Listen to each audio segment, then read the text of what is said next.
Hello, and welcome back to the video lecture series for Introduction to the Art of Programming using Scala. In this video, we're going to talk about the option type. Now, we're still dealing with sequences and collections, and option kind of ties in two ways here. First off, we've actually seen the option type before. When we were previously talking about the higher order methods that you can run on things, we ran into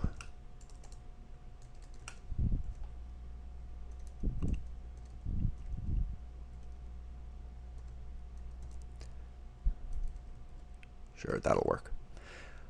We talked about the find method. Okay, so if we call find, what find does is it goes through and it finds the first element that satisfies a predicate. So in this case, let's say I want to find the first element that is less than 3. And of course, if you look, not 7, not 4, not 9, it's the 2. But the return of find is an option, okay? And the option has a type parameter on here that says it is an option of int because this was a list of int. And the value that we get back isn't just the 2, it says sum2. And it turns out there are two possibilities for options. Options can either be sum or, if we put an minus sign in there, none. Okay. There are no elements that are less than -3. Everything here is positive, and so when we do a find on this, we get none. And this perfectly illustrates why find has to return an option. If we were guaranteed that find was always going to come across something that would satisfy the predicate, it could simply return that value. But that's not the case. Okay? It's possible for find to execute and for nothing in the sequence to match our predicate, in which case we have to return something that says that what we were looking for wasn't there. And the option type allows us to do that with a return value of none. So not only does this option type relate to this higher order method of find, it turns out that it also relates in that kind of the standard way of dealing with option types in Scala is to treat the option as a sequence that either has 0 elements or 1 element in it. In that you can call the higher order functions that we're used to, like filter and map and such things, you can call those on values that are option types. And that is kind of a standard way of doing this. You can also deal with these things using pattern matching, and we'll look at how we could do that in this video. So let's go back to our temperatures file that we looked at 2 videos ago. We wrote this. You might recall that what this did is we had downloaded a CSV, a comma separated value file, from a website that has daily temperature data for San Antonio, Texas, and possibly you went through this exercise and downloaded it for some other location. But this is a big file. It has 23,000 lines in it, and each one has information such as the day of the month, the day of the year, what month it is, a state ID, what year it is, how much precipitation fell that day, the average temperature, the high temperature, and the low temperature for that day. And what I would like to do here is to utilize this information and print out, print out something like the average of the high and the low, and compare that to the average temperature for the day, allowing the user to type in, how about we just go with a day of the year. We could go with a year, well, actually, I guess we'll need a year and a day of the year. We could go with just the year and the day of the month and the month. But then we're pulling out 3 values, and that will make our code a little bit longer. We'll see. Okay, so how can we do this? Well, actually, I want to put an extra step in here. When we wrote this code previously, all we did was we pulled out the high temperature. Okay, and this high temperature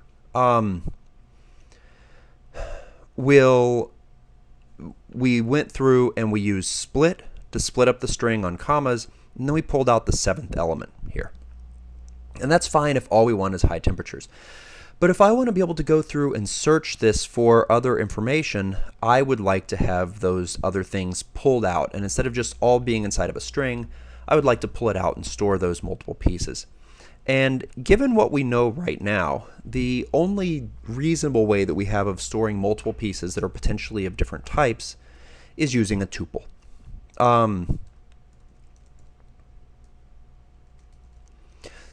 So let's write a function. I'm calling it extract data. And it takes a line, which is a string, and it's going to give us back a tuple. Now, what do I want to get from this? Let's go ahead and let's do day of the month, month, year.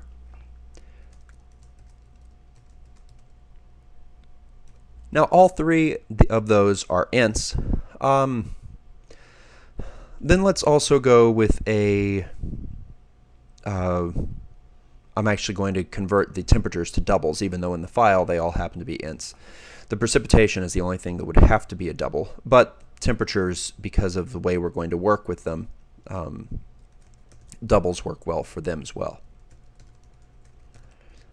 So I am returning a 6 tuple here. And the idea is I want to do, actually, let's go ahead and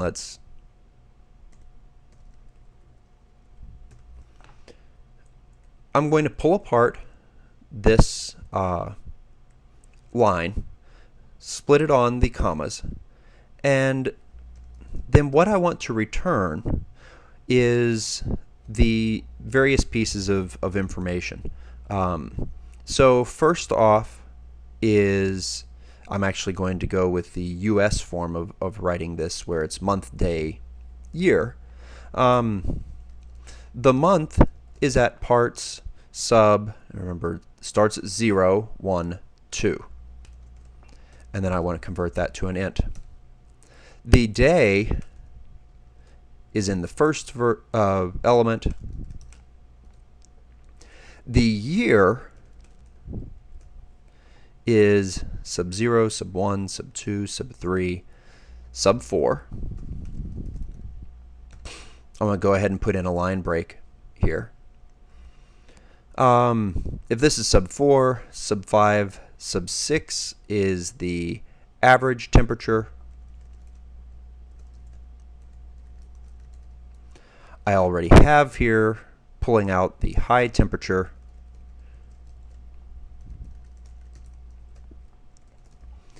And then I'll pull out the last value for the low temperature. Okay.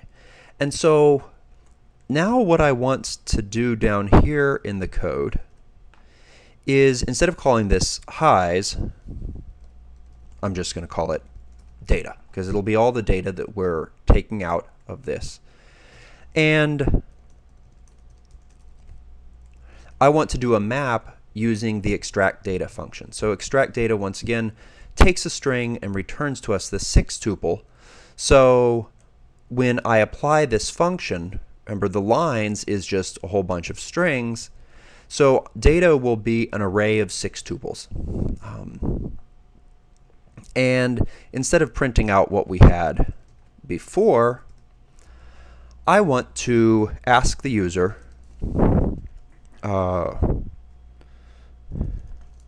enter a date in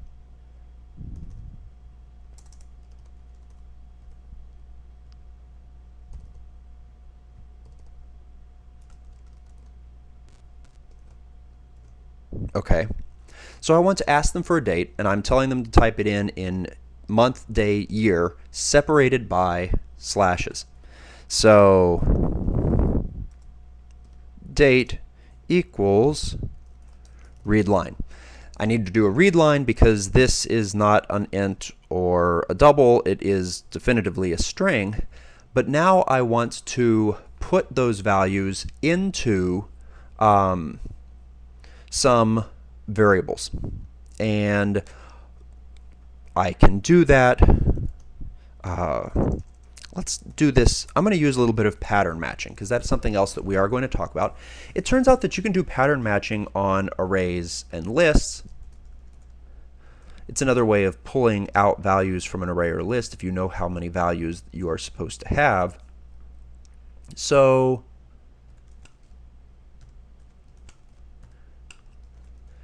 I am making 3 variables. Remember, when you do a pattern, anything that starts with a lowercase letter is assumed to be a variable. So mstr is the month string, dstr is the day string, and ystr is the year string. And I want this to be equal to date dot split on the slash. So then our month is the m string converted over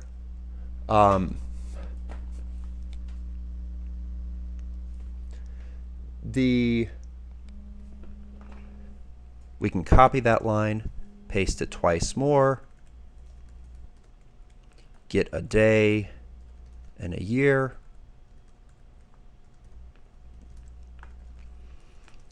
and then we can go and we can look for this. So what I want to do,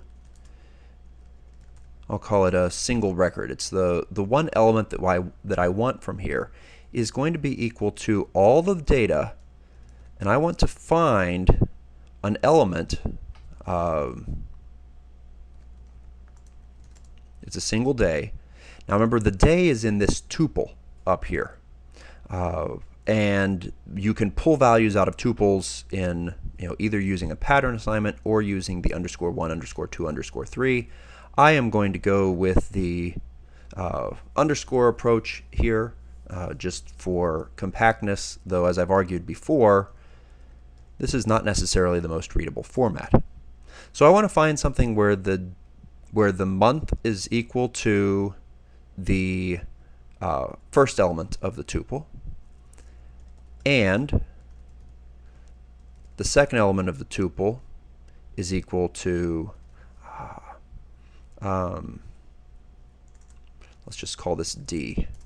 I felt like day was duplicating something, and indeed it is. And D dot underscore 3 is equal to year. Okay.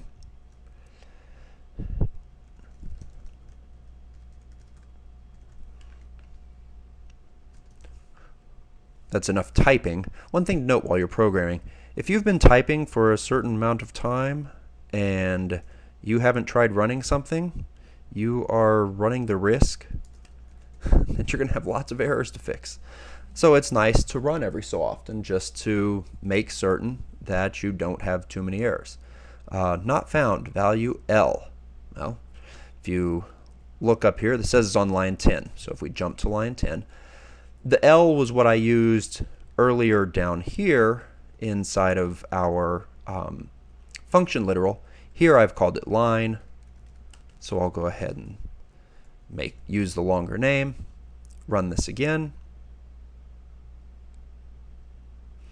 and we get an error. Says null pointer exception. Now it printed out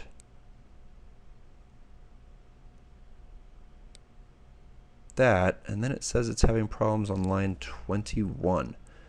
Well, that's, oh, I understand. This is a challenge that we have. When I do this input here, I lose the ability to type with the command line. So that print isn't going to be printed to me. How can I get around this? Well, I'm actually going to have to type in the stuff that we're searching for at the very end of this file. I don't know about you, but that feels a bit less than ideal to me. So let's go for September 25th, 1985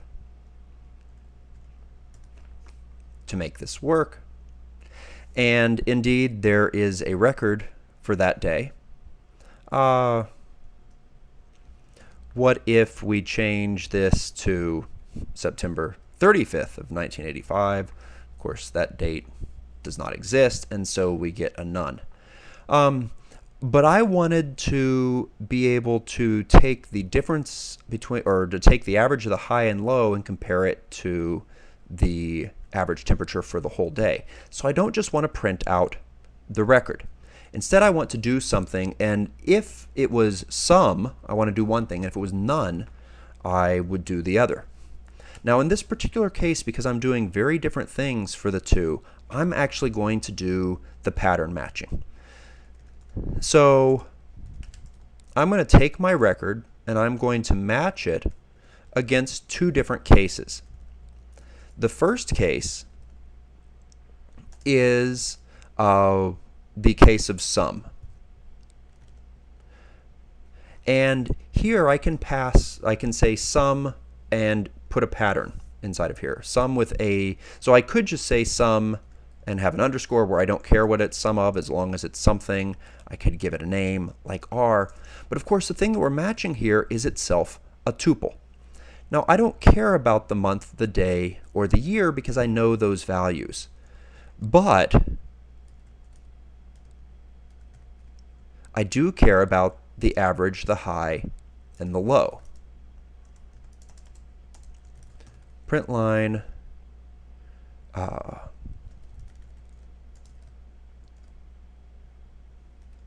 just noticed I have an underscore instead of a comma.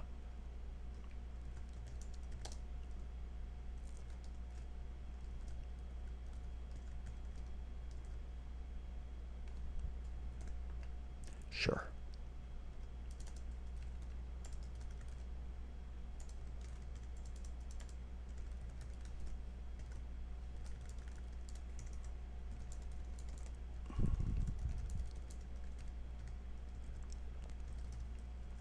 Okay.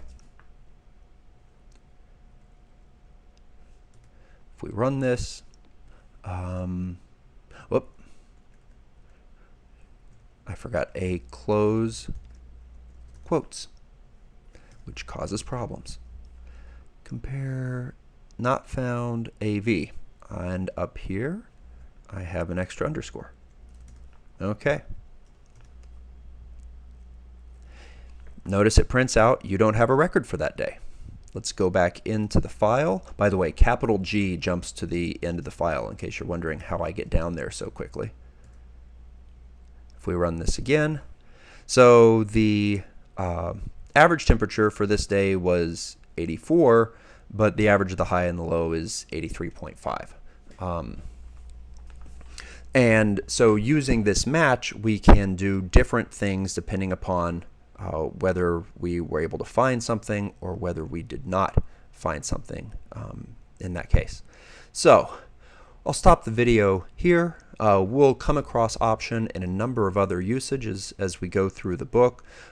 We can look at how we would use it as a collection of 0 or 1 elements with filter and map and the like. But that's it for this. You should go play with this. If you're used to programming in other languages, you are probably not used to something like the option type. For example, if you came from a Java or a C or C++ environment, a function like find would return a null in situations where there wasn't anything to find. But there are certain problems with doing that, and so in Scala the standard is if you have a function that might have the possibility for returning nothing to you, you make it return an option. And so find is our first example of seeing that.